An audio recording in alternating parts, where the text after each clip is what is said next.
Welcome to travelling diary. দেশে বিদেশে ভ্রমণের পাশাপাশি দেশে বিদেশের নিত্যনৈমিত্তিক খবর রেখে চলাও আমাদের জন্য অত্যন্ত গুরুত্বপূর্ণ। আসুন মধ্যপ্রাচ্যের এই পরিবর্তিত পরিস্থিতিতে ভারতের কী ভূমিকা এবং ভারতের অসুবিধাগুলো একটু বিস্তারিতভাবে জেনে নিই। মধ্যপ্রাচ্যে যখনই যুদ্ধ বা উত্তেজনা বেড়েছে তখন বিশ্বের বড় শক্তিগুলোর পাশাপাশি ভারতের ভূমিকাও খুব গুরুত্বপূর্ণ হয়ে উঠেছে। কিন্তু প্রশ্ন হলো, মধ্যপ্রাচ্যের এই সংঘাতে ভারতের গুরুত্ব এত বেশি কেন? চলুন মোটামুটি সহজভাবে তিনটি বড় কারণ বুঝে নেওয়া যাক। 1 নম্বর, জ্বালানির নিরাপত্তা। জ্বালানি অর্থাৎ তেল ও গ্যাস। ভারত তার প্রায় 80% তেল আমদানি করে, আর এর বড় অংশ আসে মধ্যপ্রাচ্যের দেশগুলো থেকে, যেমন সৌদি আরব, ইরাক, কুয়েত এবং সংযুক্ত আরব আমিরশাহী।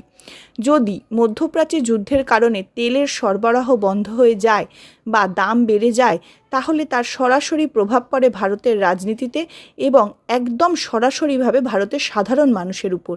তাই এই অঞ্চলের স্থিতিশীলতা ভারতের জন্য অত্যন্ত গুরুত্বপূর্ণ। দ্বিতীয় এবং মূল কারণ বলা যায় হরমুজ প্রণালী। দ্বিতীয় গুরুত্বপূর্ণ কারণগুলির মধ্যে হরমুজ প্রণালী বা স্ট্রেট অফ হরমুজ, এই সরু সমুদ্রপথ দিয়ে বিশ্বের প্রায় 20% তেল পরিবহন হয়। ভারতের আমদানিকৃত তেলের বড় অংশ এই পথ দিয়েই আসে। যদি যুদ্ধের কারণে এই পথ বন্ধ হয়ে যায় বা এই পথের চলাচল বিপজ্জনক হয়ে ওঠে, তাহলে ভারতের জ্বালানি সরবরাহ মারাত্মকভাবে ক্ষতিগ্রস্ত হতে পারে বা স্তম্ভিতও হয়ে যেতে পারে। তাই এই সমুদ্রপথ নিরাপদ রাখা ভারতের জন্য কৌশলগতভাবে খুবই গুরুত্বপূর্ণ। তৃতীয়, ভারতীয় প্রবাসী মানুষ। তৃতীয় কারণ হিসেবে ভারতীয় প্রবাসীদের এই কারণে বলা হয় কারণ মধ্যপ্রাচ্যে বিভিন্ন দেশে প্রায় 80 থেকে 90 লাখ ভারতীয় কাজ এবং ব্যবসা করেন। তারা শুধু নিজেদের পরিবারকে সাহায্য করেন তা নয়, প্রতি বছর বিপুল পরিমাণ রেমিট্যান্স তারা ভারতে পাঠান, যা ভারতের অর্থনীতির জন্য অত্যন্ত গুরুত্বপূর্ণ।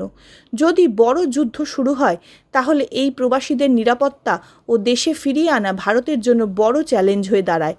তাই দেখা যায় যে মধ্যপ্রাচ্যে যে কোনো যুদ্ধ শুধু ওই অঞ্চলের সমস্যা নয়, এর বড় প্রভাব পড়ে ভারতের অর্থনীতি, জ্বালানি নিরাপত্তা এবং কোটি কোটি মানুষের জীবনে।